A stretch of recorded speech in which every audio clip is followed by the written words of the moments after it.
தினமலர் நேயர்களுக்கு வணக்கம். இன்னைக்கு நம்ம கூட யார் இருக்கா அப்படின்னா 10 ஹவர்ஸ் படத்துடைய டீம் தான் இருக்காங்க. டைரக்டர் கலிபெருமாள் சார் வணக்கம். எஸ்பி சத்யராஜ் சார் வணக்கம் சார். வணக்கம். படம் ரிலீஸ்க்கு வெயிட்டிங்கில் இருக்குது. How do you feel right now? ரொம்ப சந்தோஷமாக இருக்குது. ஏன்னா இந்த படம் வந்து ஆக்சுவலாக ஒரு ஃபியூ மந்த்ஸ் பிஃபோரே வந்து வியாபாரம் ஆயிடுச்சு. ஏன்னா அது வந்து இன்றைக்கி ஒரு அப்கமிங் ஹீரோவுக்கு இருக்கிற ஒரு படத்துக்கு அது பெரிய ப்ளஸ் அது. ஸோ அதனால் வந்து படத்தோடைய ரைட்ஸ் கம்ப்ளீட்டாக 5 ஸ்டார் செந்தில் சார் வாங்கியிருக்காரு.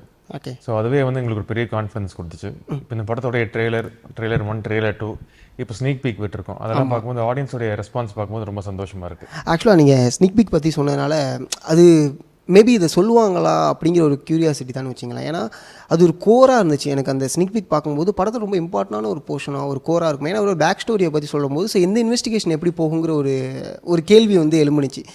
அந்த கட்ஸ் எப்படி உங்களுக்கு வந்துச்சு? இது ஓகே ஸ்னிப்பிக்காக உள்ளான்னு எப்போவுமே ஒரு இப்போ சாருக்கு வந்து பார்த்திங்கன்னா அவரோட ஒரு நைட்லங்கும்போது சாரோட ஃப்ளாஷ்பேக்லாம் நான் வந்து எல்லாத்தையும் காமிச்சிக்கிட்டு இருக்க முடியாது.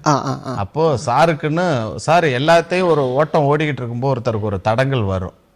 அந்த தடங்கள் வரும்போது அவருக்கு யாராவது ஒருத்தர் வந்து நீங்கள் அப்படிப்பட்ட ஆள் இல்லை, நீங்கள் இதை செய்வீங்கன்னு சொல்கிற ஒரு இடத்துல சோர்ந்து போகும்போது சாருக்கே தெரியாது அந்த விஷயம். அவரோட வேலை பார்த்த ஒருத்தர் நீங்கள் இப்படி ஒரு கேஸை கண்டுபிடிச்சவர் தான், இதுக்கே நீங்கள் இப்படி இது பண்ணோம், அதெல்லாம் அப்படி முடித்தவர், நீங்கள் இதையும் முடிப்பீங்க வாங்க அப்படின்னு சொல்லும்போது இவரை சுற்றி இருக்கிறவங்களுக்கு எல்லாருக்குமே ஓ இப்படியாப்பட்டவரான அப்போ தான் இவருக்கு, ஏன்னா இவர் கடந்து போயிடுவார் எல்லாத்தையும் செஞ்சுட்டு. புரியுது. பட் இதெல்லாம் வாட்ச் பண்ண ஒருத்தர் நீங்க ஏன் சோர்வடைகிறீங்கன்னு சொல்றதுனால ஒரு நிலை தடுமாறும் இடத்துல வந்து இருக்கும்போது நீங்க அப்படி இருக்கக்கூடாது அப்படிங்கிற ஒரு விஷயம் தான். அது ஆக்சுவலாக அது அண்டர்ஸ்டாண்ட் பண்ண முடிஞ்சு.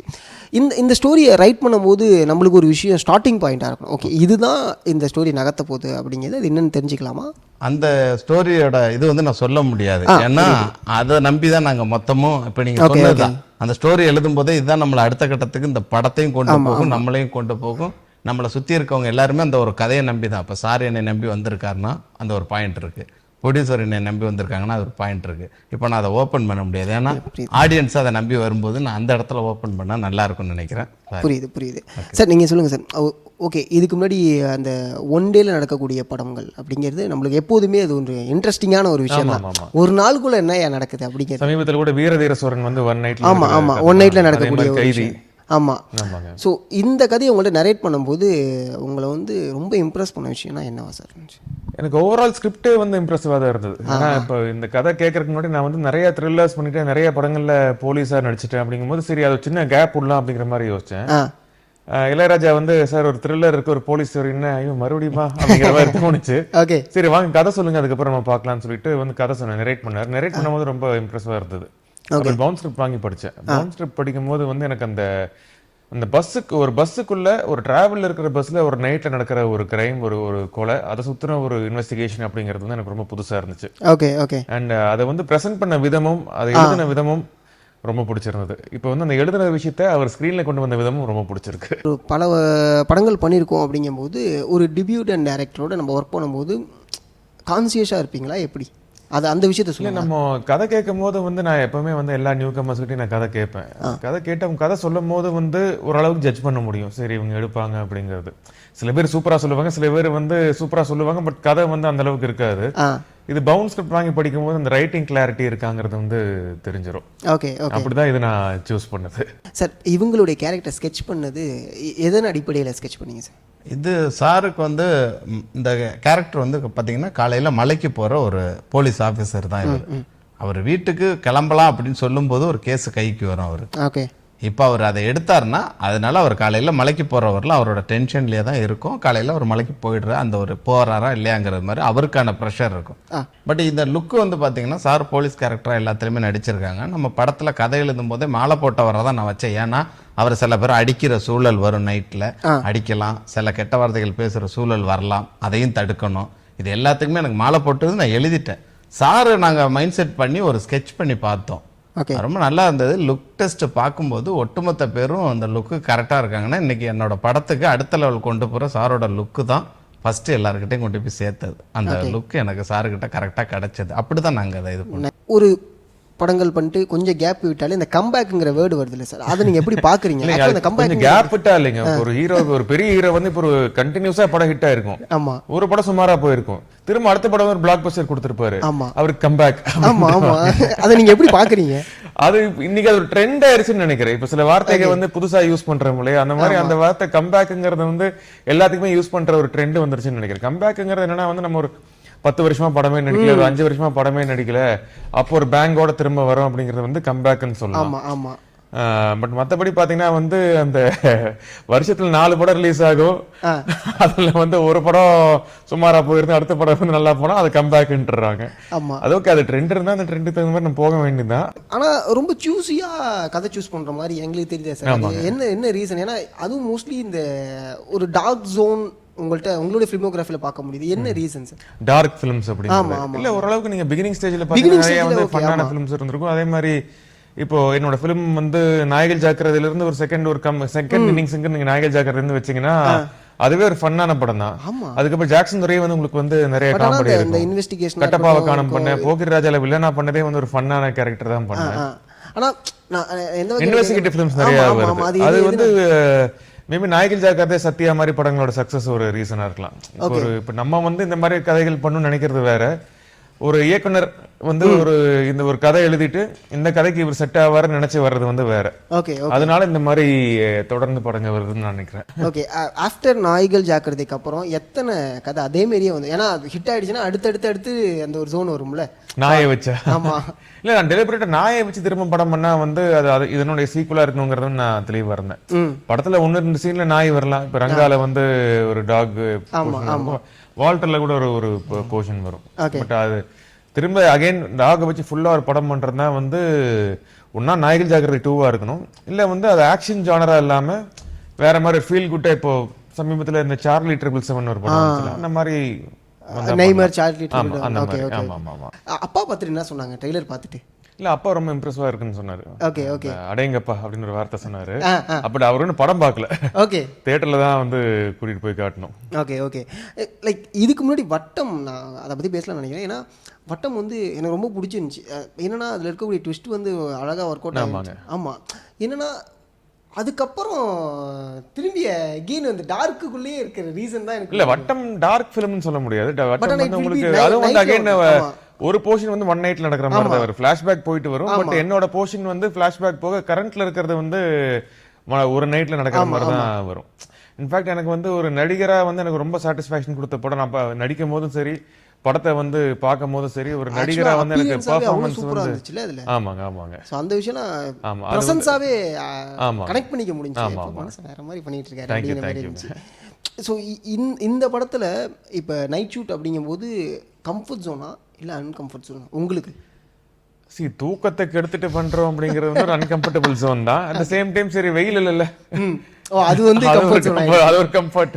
Okay okay. ப்ளஸ் கதைக்கு என்ன தேவையோ அதை நம்ம பண்ணணும், அதனால வந்து அது பெருசா மைண்ட் பண்ணல.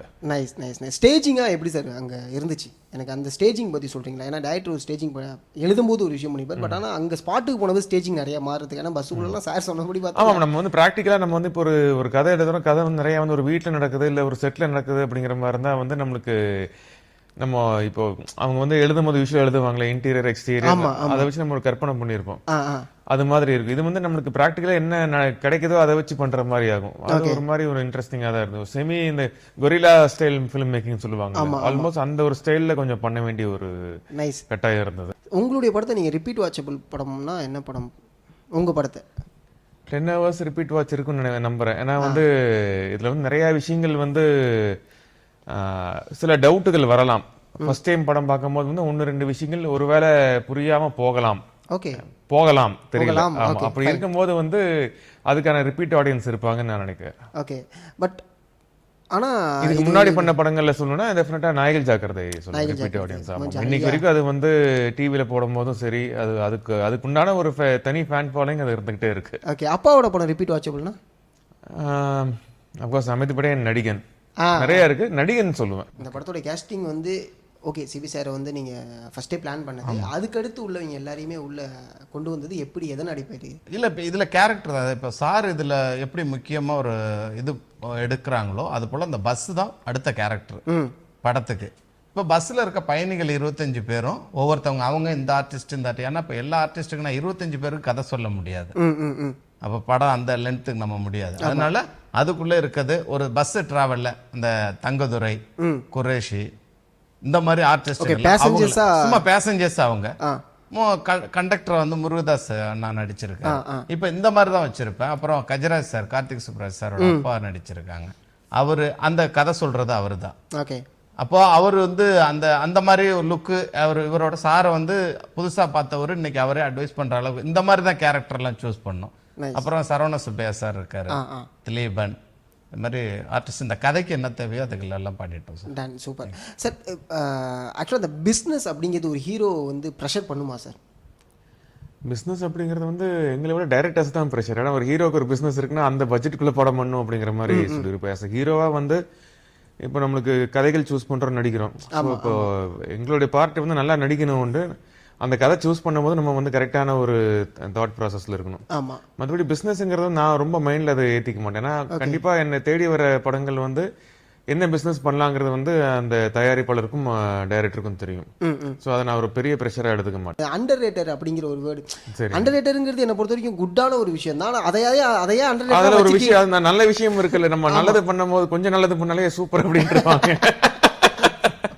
கொஞ்சம் நல்லா இருந்தாலே வந்து நான் என்னமோ நினைச்சிட்டு போனப்பா இவர் படம் நல்லா இருக்குப்பா அப்படின்ட்டுருவாங்க. அது ஒரு நல்ல விஷயம் தானே. இந்த ஓப்பனான ஆன்சர் வந்து நான் எதிர்பார்க்கவே இல்லை. ரொம்ப அதிகமாகும் போது வந்து இப்போ சில ஹீரோஸ் படம் வந்து அந்த இந்த கிளப்புங்கிறாங்களா, 100 crore 200 crore கிளப் எல்லாம் சொல்றாங்க. அப்படி போகும்போது திடீர்னு கொஞ்சம் சறுக்குச்சுன்னா அது ஒரு பெரிய ஒரு பிரஷர் ஆயிருது இல்ல. அப்கோர்ஸ் எல்லாருக்கும் அதை என்டர் ஆகணுங்கிற ஆசை இருக்கும் தான். பட் இதுல பிளஸும் இருக்கு மைனஸும் இருக்குது. லைஃப்ல எல்லாமே பிளஸ் அண்ட் மைனஸ் தானே. கண்டிப்பா. ஆனா சார் இவ்வளவு ஸ்ட்ரைட்டான ஒரு ஆன்சர் நான் எதிர்பார்க்கல. என்ன நான் ஏதோ ஒன்று போனா நல்லா இருக்குமா அப்படிங்கிற ஆன்சர்லாம் அன்எக்ஸ்பெக்டடான ஒரு விஷயம் தான். அந்த மாதிரி ஒரு ப்ரெஷர் வந்திருக்கா? ஃபார் எக்ஸாம்பிள் வந்து நீங்க இப்ப சொன்னீங்கல்ல, ஒரு படம் அடிச்சு நகுத்திடுச்சு, அந்த அந்த கிளப்புக்குள்ள உள்ள என்டர் ஆயிடுச்சு. ஆக்சுவலா ஆல்ரெடி 2 படம் என்டர் ஆன படம் தாங்க. ஆமா, நாயகர் ஜாகரே, ஜாக்சன் துரை, சத்யா எல்லாமே அந்த மாதிரி பண்ண படம். சத்யாலாம் ஆல்பமாவே ஹிட் இல்ல. ஆமாங்க, ஆமா. எல்லாரும் இப்போ வரைக்குமே வைப் பண்ணக்கூடிய ஒரு சாங் தான். ஆமாங்க. அதுக்கப்புறம் அந்த அந்த அப்ஸ் அண்ட் டவுன்ஸ் இருக்குல்ல, அதுக்கப்புறம் அந்த படங்கள் பாத்தீங்கன்னா வந்து கண்டென்ட்டா அகைன் வந்து எல்லாமே வந்து யூனிக்கா தான் இருக்கும். கண்டிப்பா. சில படங்கள் வந்து எதிர்பார்த்த மாதிரி எடுக்க முடியாம சில காரணங்களால போயிருக்கலாம். சில படங்கள் அந்த கொரோனா டைம்ல வால்டர் கபடதாரில கொரோனால பாதிக்கப்பட்ட படம். ஃபார் எக்ஸாம்பிள் வால்டர் வந்து பாத்தீங்கன்னா வந்து என்னோட கெரியர்லேயே மேக்ஸிமம் நம்பர் ஆஃப் ஸ்கிரீன்ஸ் எல்லாமே போட்டு ரிலீஸ் ஆன ஒரு படம். நல்ல ஓப்பனிங் இருந்தது. பட் என்னாச்சுன்னா உங்களுக்கு 3 நாள் மார்ச் 13 படம் ரிலீஸ், 3வது நாள் வந்து complete lockdown, theatre lockdown. So அப்படி இருக்கும்போது என்ன பண்ண முடியும்? நம்ம கையில இல்ல, ஒண்ணுமே கிடையாது. அதனால வந்து இப்ப அந்த படம் வந்து மேபி ஒரு வாரம் முன்னாடி வந்திருந்தா அது ஒரு டீசென்டான நம்பர்ஸ் வந்து பண்ணியிருந்திருக்கும். கண்டிப்பா கண்டிப்பா. ஏன்னா நீங்க லைக் கபடதாரி பத்தி பேசினா சொல்றேன், அதுவுமே அது 50% ஆக்குபென்சில ரிலீஸ் ஆன படம். மாஸ்டர் படம் ரிலீஸ் ஆகி 2 வாரத்துல ரிலீஸ் ஆச்சு.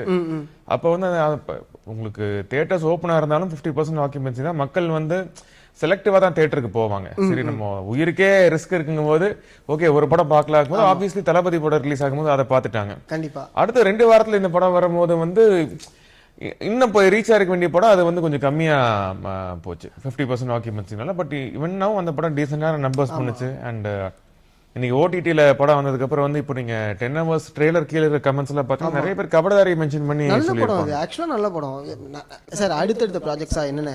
அடுத்து வந்து இந்த ரேஞ்சர்னு ஒரு ஃபிலிம், அது முன்னாடி ஆரம்பிச்ச படம், அது இப்போ வந்து ரிலீஸுக்கு பிளான் பண்ணிட்டு இருக்காங்க. தரணிதரன் சார் டைரக்ஷன்ல, ஆல்ரெடி ஜாக்சன் துரை பண்ணியிருந்தேன் இல்லையா, அவர் டைரக்ஷன்ல பண்ற ஆரா சினிமாஸ் மகேஷ்க்கு இது பண்ணியிருக்கேன். ஓகே. அண்ட் அதுக்கு அடுத்த படம் வந்து அகைன் ஜாக்சன் துரை 2 போயிட்டு இருக்கு. Okay okay. அது ஒரு 15 days பேலன்ஸ் இருக்கு ஷூட், அதுவும் சீக்கிரம் முடிய போகுது. அதுல வந்து அப்பா வந்து வில்லனா நடிச்சிருக்காரு. ஓ நைஸ். ஆமா, சூப்பர். அப்புறம் இளையராஜா ஏதாவது கதை சொன்னாருன்னா திரும்பவும் ஒரு படம் அவரோட டிராவல் பண்ணுங்கிற ஆசை இருக்கு. அண்ட் டூபின் ஸ்டுடியோஸ் இந்த படத்தோட தயாரிப்பாளரோட இன்னொரு படம் பண்றதுக்கு. சிபி ஆசைப்படுற ஒரு கதை அப்படிங்கிற இமேஜின் ஏதாவது இருக்கா சார்? நான் அந்த மாதிரி எதுவும் மைண்ட்ல ஃபிக்ஸ் பண்ணிக்கலைங்க. ஏன்னா வந்து கதை யோசிக்கிறது அப்படிங்கறது வந்து நம்ம ஜென்ரலா படங்கள் பார்க்கும்போது இது மாதிரி இருக்கலாம் அது மாதிரி இருக்கலாம் அப்படின்னு தோணும். அப்படி தோணுன படம் ஏதாவது ஒன்று சொல்ல முடியுமா பாசிபிளா? நமக்கு அந்த மாதிரி ஹிஸ்டாரிக்கல் ஃபிலிம்ஸ் பாக்குறப்போ சம்டைம்ஸ் பண்ணலாம் அப்படிங்கிற. பாகுபலி மாதிரி மாயன் ரொம்ப பிடிக்கும். மாயன் வந்து ரொம்ப பிடிக்கும். மாயன் ஆமா ஆமா ஆமா, அதோட பிளேயுமே நல்லா அழகா பண்ணிருக்காங்க. ஆமா. இன்ஃபேக்ட் நீங்க பாத்தீங்கன்னா வந்து நாயகர் ஜாக்கிரதை 2 எப்போ வருதுன்னு நிறைய பேர் கேட்பாங்க. அதே அளவுக்கு மாயன் 2க்கும் ஒரு எதிர்பார்ப்பு இருக்கு. சார் அடுத்து இந்த ஜோன்ல தான் உங்கள்ட்ட எதிர்பார்க்கலாமா இல்ல? இல்ல எப்படின்னா ஃபர்ஸ்ட் படத்துக்கு ஒரு கண்ட்ரோல்ல இருக்கணும் நம்ம. சாருக்கும் கதையை நம்ம இது பண்ணணும், நம்ம லைஃப்பையும் பார்க்கணும், ப்ரொடியூசர் என்ன காசு நம்பி போடுறவங்களையும் பார்க்கணும். அதனால நம்ம ஒரு கதைக்கு ஒரு இது பண்ணுவோம். அடுத்தது என்னோட இது நம்மளை எப்பட்ட இந்த படத்தில் ஒன்று எதிர்பார்த்து வந்தாங்க, திருப்தி அடைஞ்சிருப்பாங்கன்னா அடுத்த படத்துலேயும் அதை எதிர்பார்ப்பாங்க, ஏதோ ஒரு விஷயத்தை எதிர்பார்ப்பாங்க.